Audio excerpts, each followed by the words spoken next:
राम राम.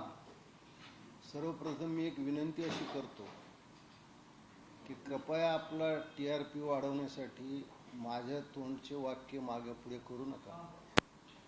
मी जे काही बोललो ते बोललेलो आहे, पण उगाच ट्रोल करणाऱ्याला एक संधी मिळते.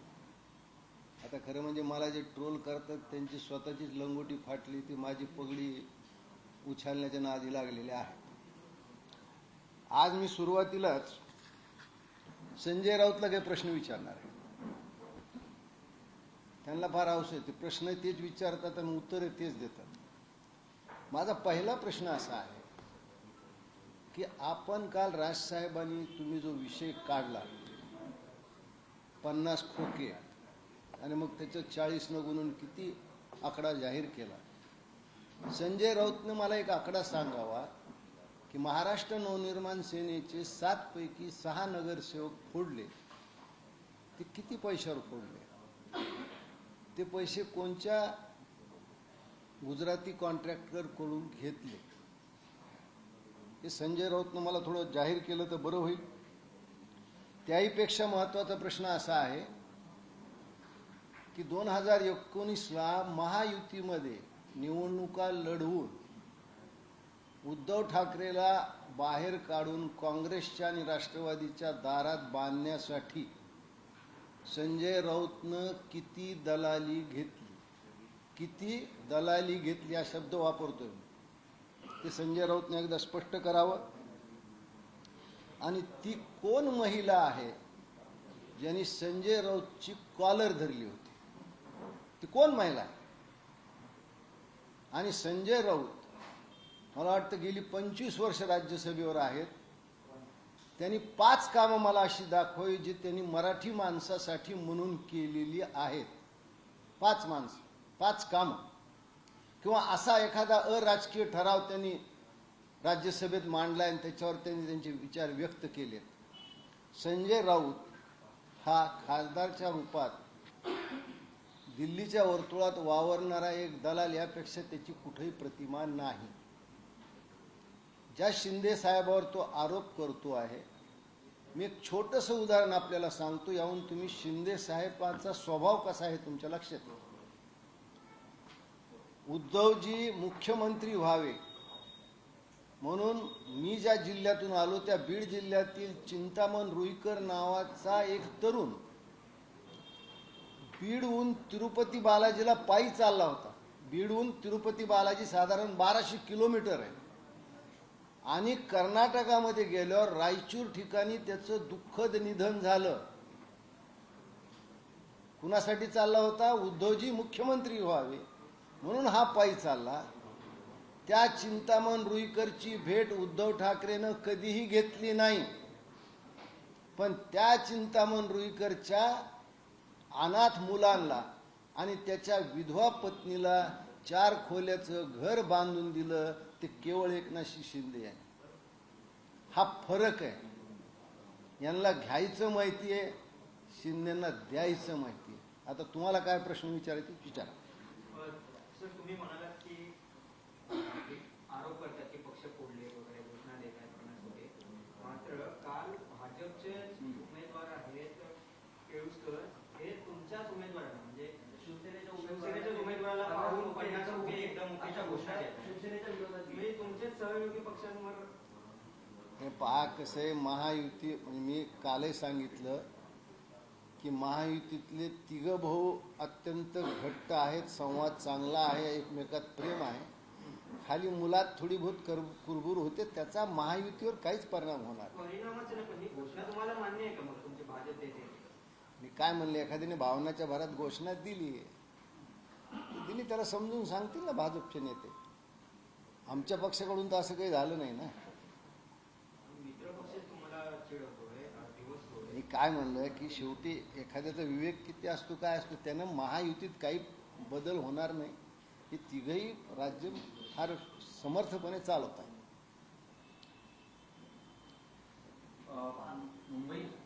मुंबईत अशी स्थिती आहे की 4 ठिकाणी महायुतीचे उमेदवारच नाही आहे.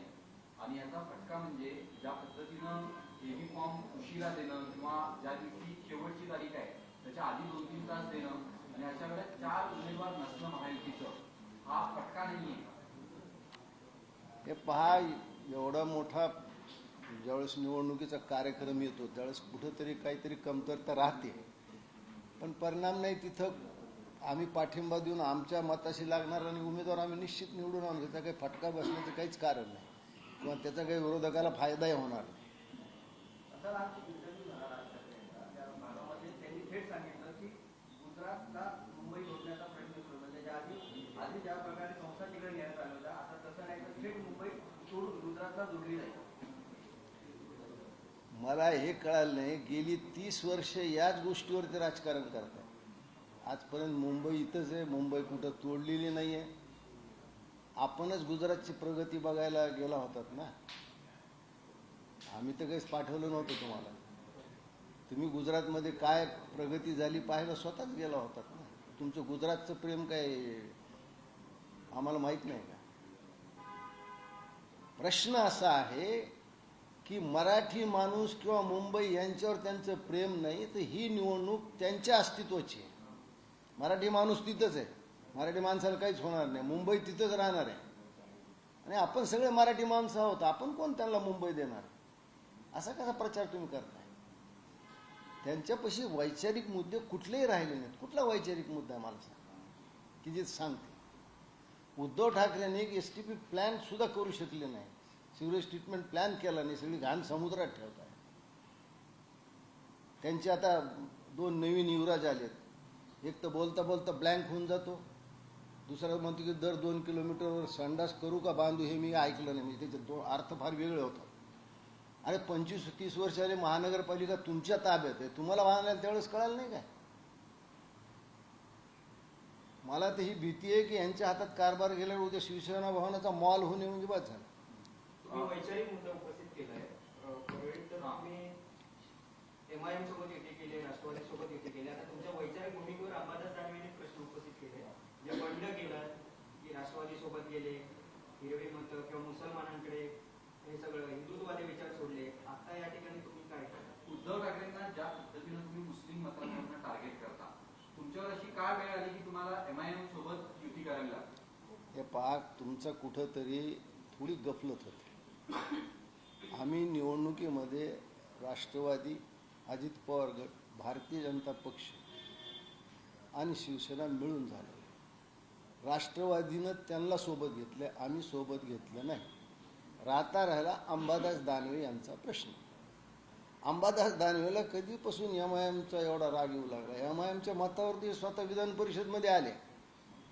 ज्याप्रमाणे उद्धव ठाकरेनं मुंबई महानगरपालिकेमध्ये गुजराती कॉन्ट्रॅक्टरला आणलं, तसं छत्रपती संभाजीनगरच्या महानगरपालिकेमध्ये मुसलमान कॉन्ट्रॅक्टर आणण्याचं पाप तर अंबादास दानवेनं केलंय, दुसरं कोणी केलंय? परळीमध्ये आम्ही त्यांच्या सोबत गेलो नाहीत. आमची युती निवडणुकीत यांच्या सोबत होती, तेवढ्या पुरतीच. आमच्या MIM सोबत जाण्याचं काय कारण आहे? दोन्ही राष्ट्रवादी उद्या एकत्र येत पुण्यामध्ये हे करतायत, जाहीरनामा प्रसिद्ध करतायत.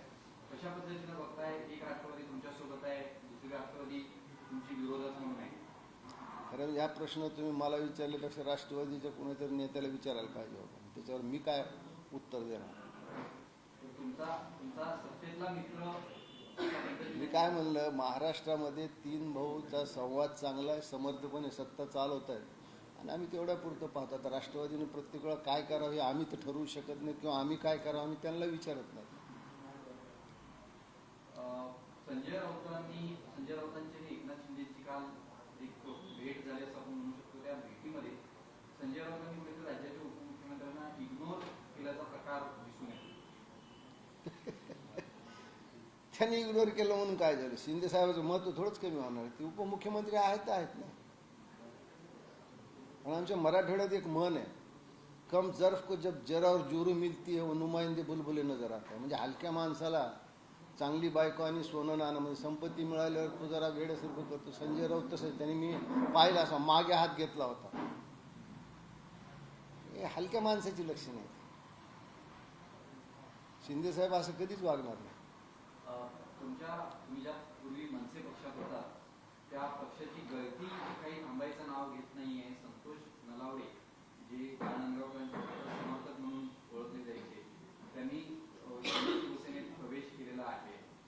कशा पद्धतीने बघताय की अजून मनसेमधून अनेक लोक आता निघतील किंवा त्या युतीवर उडी मारणारे अनेक लोक आहेत? कारण असं आहे की आपलं अस्तित्व टिकवण्यासाठी संदीप देशपांडे सारख्या निष्ठावानाला पायाखाली घालण्यात आलं. ज्यावेळेस राज ठाकरेच्या नाकातोंडात पाणी जाऊ लागलं त्यावेळेस संदीपला पायाखाली घालण्यात आलं. लोकांना माहिती आहे ना, तुम्ही युती केली अशी मनसेच्या कार्यकर्त्यांना भावना होती की किमान आपल्याला 101 जागा लढवायला मिळतील. प्रत्येक ठिकाणी तुम्हाला ज्या पद्धतीनं वागवण्यात आलं, हा मूळ स्वभाव उद्धव ठाकरेचा दिसून आला ना. आता कुटुंब म्हणून त्यांना त्यांचं अस्तित्व टिकवायचं. मराठी बिराठी हे सब झूट आहे, सगळं नाटक आहे, हे ढोंग आहे, हा एक बुरखा आहे. मराठीविषयी प्रेम असलं असतं तर मला सांगा बरं, त्यांच्या काल मुलाखतीत किती इंग्रजी शब्द होते? मी तर काय फार मोजले नाही. स्वतःची मुलं इंग्रजी शाळेत शिकवायची. मराठीवर प्रेम हे काही जयंत्यान पुण्यतिथ्या साजऱ्या करून होत नसतं. त्याच्यामुळं मराठीच्या नावाखाली यांचं अस्तित्व टिकवायचं हीच त्याच्यातली खरी अडचण.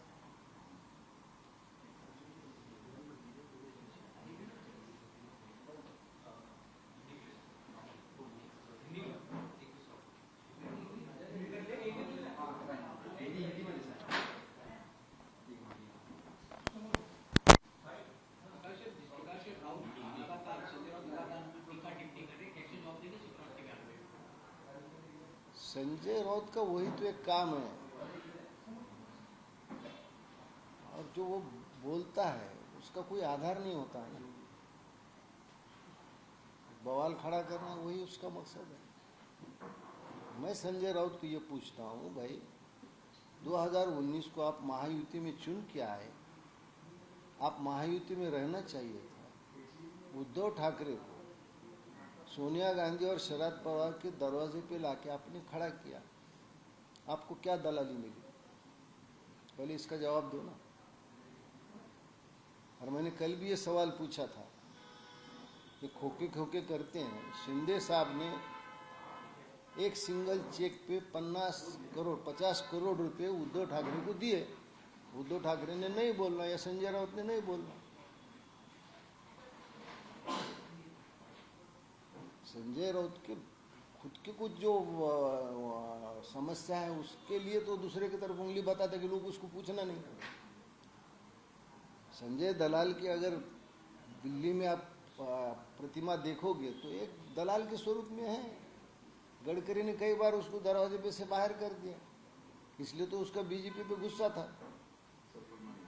ये तो कोई 25 साल से वो अगर राज्यसभा के सदस्य है, 5 काम भी उन्होंने बताना चाहिए ना कि हम ये मराठी मानुस या मुंबई के लिए एक ऐसे काम बता ही नहीं सकता ना. आप आरटीआई में एक सवाल पूछे, वो इसको हर साल 5 करोड़ रुपए आते हैं तो उसका क्या करता है? किसी भी तरह से उद्धव ठाकरे को महायुति से बाहर निकालना, इसके लिए तो उसको शरद पवार के पेरोल पे है वो. अब तो सोनिया गांधी के पेरोल पे भी है. जिस प्रकार से संजय राउत की पद पे है, सांसद है, जिस प्रकार से शब्द का इस्तेमाल आपके सहयोगी पार्टी बीजेपी के लिए करते हैं, पे जिस प्रकार से लहजा इस्तेमाल करते हैं शब्द, क्या उनको शोभा देता है संसद होने के नाते, एमपी होने के नाते इस प्रकार का शब्द इस्तेमाल करें? इनके लिए आप कार्रवाई की मांग करेंगे कि ऐसे शब्द का इस्तेमाल करें, उनकी कार्रवाई? अब जिसकी जितनी औकात है उतनी उसकी समझ होती है.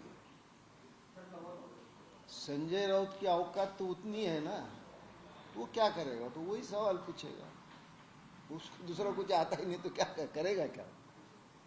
इसलिए संजय राउत क्या बात करता है तो उसकी औकात के हिसाब से बात करता है. मेरे को भीड़ में जिस प्रकार से बात करते हैं, एमआईएम, एनसीपी और आपकी पार्टी ने गठबंधन किया है.